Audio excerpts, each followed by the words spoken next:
মানে আপনাকে জোরে করে চিৎকার করে সব কথা বলতে বের করুন না, কিন্তু হৃদয় থেকে অনুভব করে বলেন যে আল্লাহর কাছে আমাদেরকে যে একদিন ফিরতে হবে, চাইলেও ফিরতে হবে, না চাইলেও ফিরতে হবে, ঠিক কি না?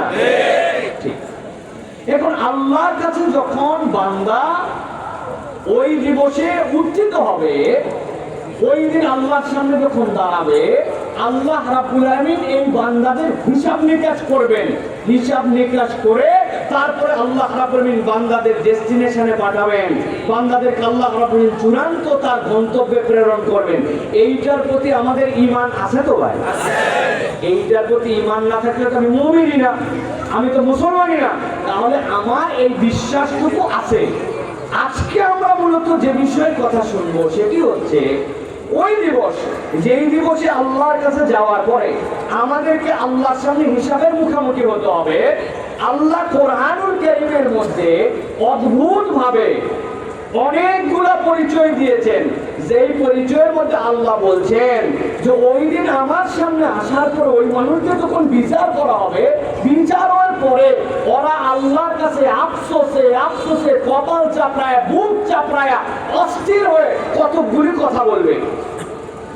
বুঝে থাকলে বলেন, কিয়ামতের দিবস কি হয়ে গেছে? একটু উত্তর দিতে হবে সবাই নাচতে করে। কিয়ামতের দিবস কি হয়ে গেছে? বিচার ফায়সালা কি হয়ে গেছে? বিচারও হয় নাই, কিয়ামতও হয় নাই, কিন্তু আল্লাহ রাব্বুল আলামিন কোরআনুল কারীমের মধ্যে জানাচ্ছেন বিচার হওয়ার পরে কত শ্রেণীর মানুষ আল্লাহর সামনে ওই দিন আফসোস করতে শুরু করবে। কি মিরাকল! কবে বিচার, কবে ফায়সালা, কবে আফসোস, কিন্তু আল্লাহ কোরআনে সেটা জানাইছেন।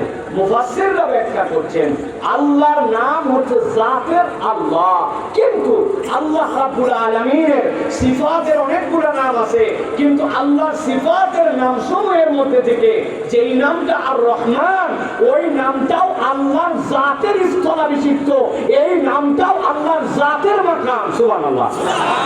কি হিসাবে রহমান? জাতের মাকাম রহমান।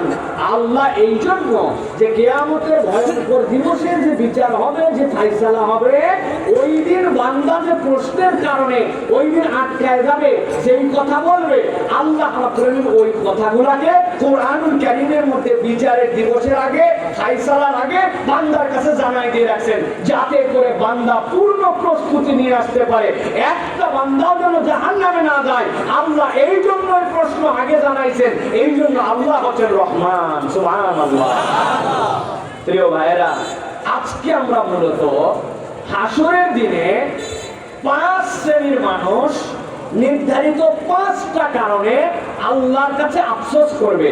আমরা ওই দলের মধ্যে আল্লাহ না করুক, যদি অন্তর্ভুক্ত হয়ে থাকি আজকেই কারেকশন করে নিব, আর যদি দোষ আমাদের মধ্যে এরকম দেখি তাহলে সেখান থেকে বাঁচার জন্য পদক্ষেপ নেব।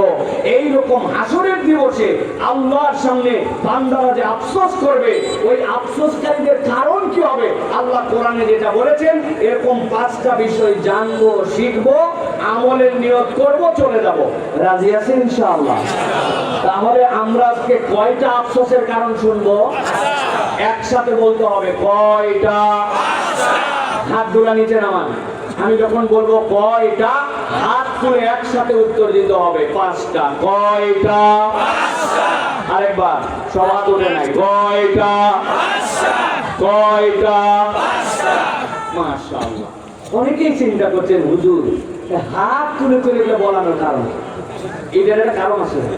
আমাদের ওই যে বলছি আলোচনা শুরুতে, অনেক ওয়াজ হয়, কিন্তু আমাদের ওয়াজগুলা বাড়িতে যায় না। কালকে সকালবেলা যায় চায়ের দোকানে বলবে অনেক ওয়াজ এলাকায় হয়েছে, কিন্তু এইরকম ফাটাফাটি বক্তা আসে নাই, ফাটায় ফেলছে। এখন পাশের লোক বলছে ভাই আমি গতকালকে যে কারণে হোক মাহফিলে আসতে পারি নাই, বক্তা কি ফাটালো? বলছে তা বলতে পারবো না, কিন্তু ফাটাইছে। এরকম গল্প আছে না ভাই? এই ফাটায় লাভ কি, যে ফাটানোর কারণ বলতে পারেন না? আমি আজকে আপনাদেরকে মুখস্থ করে তারপরে লাগতে পারবো।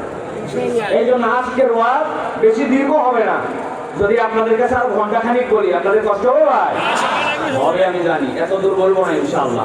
আমরা দেখি ইনশাআল্লাহ টাইমের মধ্যে শেষ করে দেব। তাহলে